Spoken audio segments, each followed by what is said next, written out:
Hi, this is Laura Wagner, licensed therapist and certified life coach, and I'm here with my friend Susan Hyatt. And I was looking at like what I wanted to say about you, and I looked at my website because you're one of my people I love resources on my website, and I was like, "Ooh, I love what I wrote," so I'm going to put on my Walgreens glasses and say that I wrote that you're going to get, well, no, don't get embarrassed. You just own it, sister. You're smart as a whip, gorgeous, irreverent, and effervescent master certified coach, Susan Hyatt. That's how Oh, I talk thank about you. you. I'm thrilled to be here. And unapologetically bikini clad. Not today, but That's right. Haters to the left. well, I wanted to talk with you today because, for a few reasons. I am actually, I'm a lot of my work, I do different things with different people, but I feel like more and more I've become focused on my intention to help women reshape their thinking and get radically focused on their emotional and their physical health so they can turn up the volume in their lives and just Nice. find their groove, just like I do in Zumba class. And part of that work involves helping women in the area of weight loss. And you and I have a connection through that, a personal one that's morphed into something that's even more special over the years. But God, I can't believe this, 2.5 years ago, almost. Or 2 years Wow. ago. Yeah, I was on my own journey to figure out why I was carrying it was almost 40 pounds more than my body really needed to carry in terms of my natural weight. And I hired Susan and we worked together. It was for about 4 or 5 months and I lost almost 40 pounds. And I was already a therapist and I was already a coach. And when we did that work, and I know Susan has her own journey that she's been through in terms of weight loss, what I came to understand was that it wasn't just about losing weight. It awakened just a part of my life. It really awakened my soul to a different way of being. I say a different way of being, but it was more like showing up as who I always was in the best way possible. So I am carrying out that mission that I had for myself and sharing it with other women. And I wanted to talk to you today because I know that's part of your mission as well. And I want you to speak to what you do, which is helping people create their own luck and their own personal revolutions in their body, their business, and their life, particularly their bodies. The work I do is with individuals in coaching and in therapy, and it can be around weight loss and a lot of different things. But I've had a really great response in my community to a program that I offer that our teacher and friend Brooke Castillo developed. It's a curriculum, the 42-day Jumpstart to Permanent Weight Loss. And I've worked with some women in Louisville and just in the community around the country that I've created in my other classes that really love this, and it's changed their life in a lot of ways. So I'm going to Awesome. just ask you whatever you want to share about, well, the particular question I have for you is, what does it mean to you if you were to say to a woman how you create your own luck around your body and your health? Because some people look at it as, well, if I follow this regimen or if I, restrict myself to this, then this will happen. What does that mean to be, create your own luck around your body or your life? That seems sort of esoteric to some people. Yeah, I wrote a book called Create Your Own Luck, 7 Steps to Get Your Lucky On. And I wrote that book because I noticed among people that I just know and clients and family, people would constantly say things like, oh, you guys are just lucky. And something just clicked in me that usually when you think someone's lucky, there's a whole lot of stuff going on that created that luck. Yeah. And so I went on a mission to teach people how to do that, how to create their own. And that includes with your own body. And so women tend to, I'm sure you've noticed this with your clients, that women tend to think that women who who are at their natural weight or who have what they would consider a desirable figure to be lucky, as if there wasn't something that happened within them that created that. And I used to look at what I thought were naturally thin people and say, oh gosh, they're just lucky. They just have a fast metabolism, or they just have great genes, or, they have something that I don't have. And so for me, it's about educating and empowering women to understand that they have everything right in this moment within them to create self-love. And by loving yourself as you are right now, you can then get on the road to becoming your natural weight. But it's going to happen.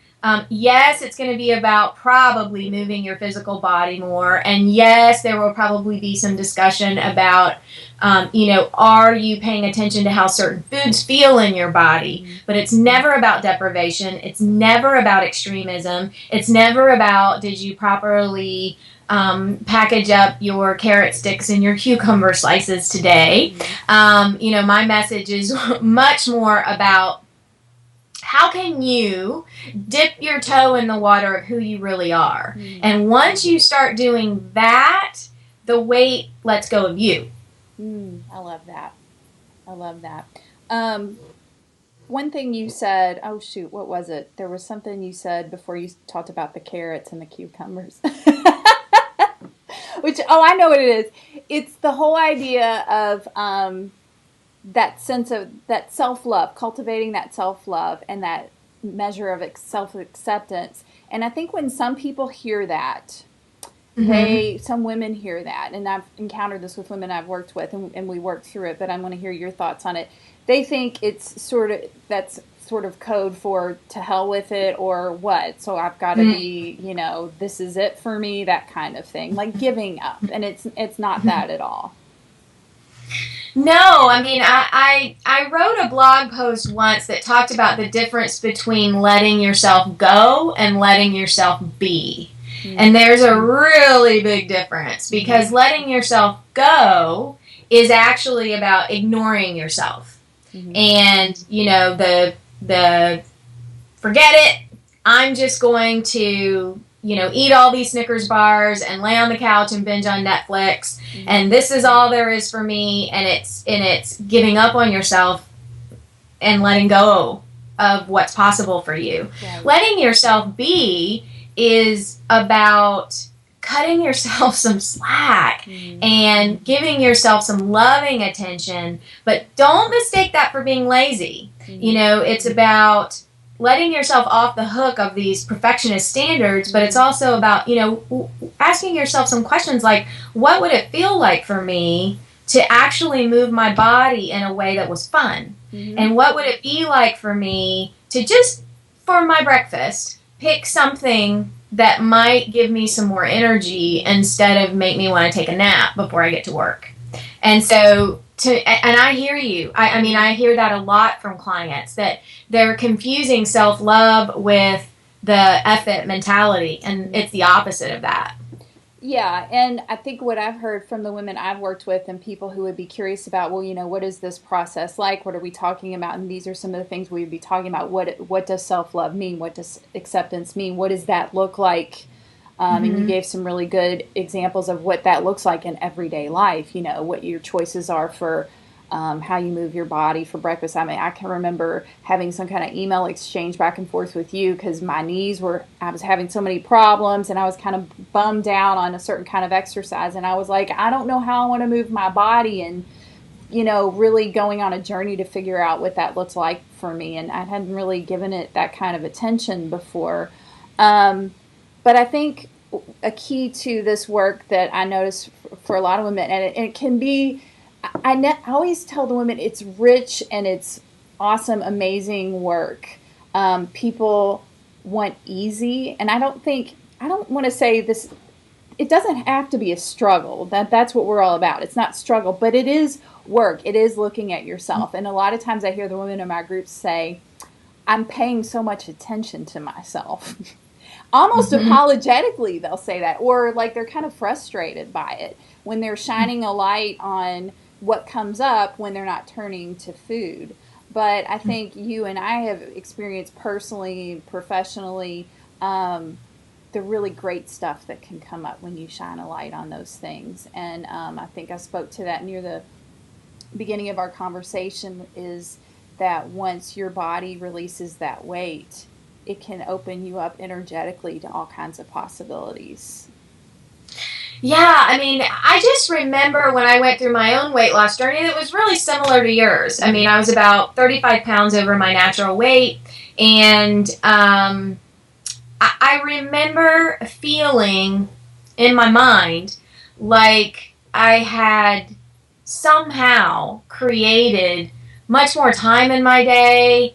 I couldn't believe it. I had the same 24 hours, but because I had done the deep work that you're talking about, I all of the things that women are afraid is going to happen if they pay attention to themselves, like, oh, I'm just going to let everything else go, and I'm going to be a bad wife or mother, and I'm not going to get my work done. Right. And all of those things that we can be afraid are going to happen, the opposite happens. When you pay attention to yourself, all of a sudden you're a better wife, you're a better mother, you're a better partner, you're a better creator. And I couldn't believe how much I was able to do, but also how much I cut out of my life that I no longer was willing to do, Right. because I was paying attention to myself. So it's like I cleaned house internally and then cleaned house externally, and all of a sudden I wasn't spending several hours a week volunteering because I didn't want to hurt someone's feelings. If I was going to volunteer, it was gonna be because it was something near and dear to my heart. So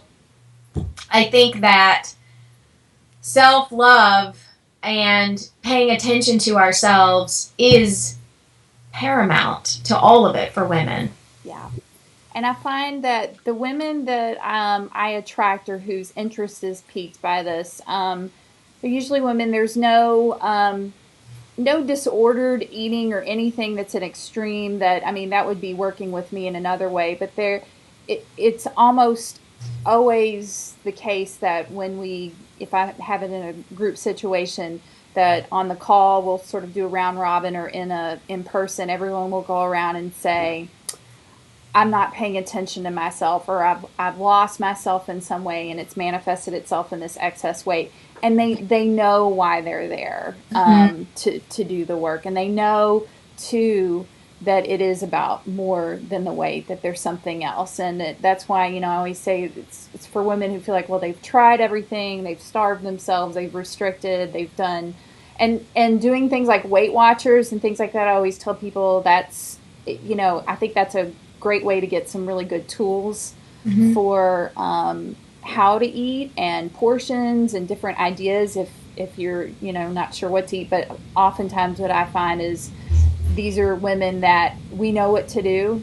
Just like I told you, I was like, I know what I'm supposed to be doing, but I wasn't doing it. And my favorite question, if I can only ask one question in the world as a therapist or coach, is that we're there to find out why you're not doing those things, and what it would mean if you were to pay attention and take care of yourself in that way. And I don't know about you, sister. Well, I think I do know about you. I just feel like when a woman can heal and shift that relationship with herself, that if she wants to, she can. That's like one more person who can heal and change the world. And it's awesome. It's an amazing process to go through. Yeah, I mean, it's incredible work, and I'm always feeling so privileged to be able to do it. Privileged that I went through it, and that I figured it out for myself, and am able to teach other women how to do that. Because, I mean, this, the weight loss industry is a $60 billion industry, and much of that is just another form of abuse. And much of it is just a distraction from what's really happening within someone. So the more I can educate women and help teach other women how to teach other people how to do it, the better. Yes.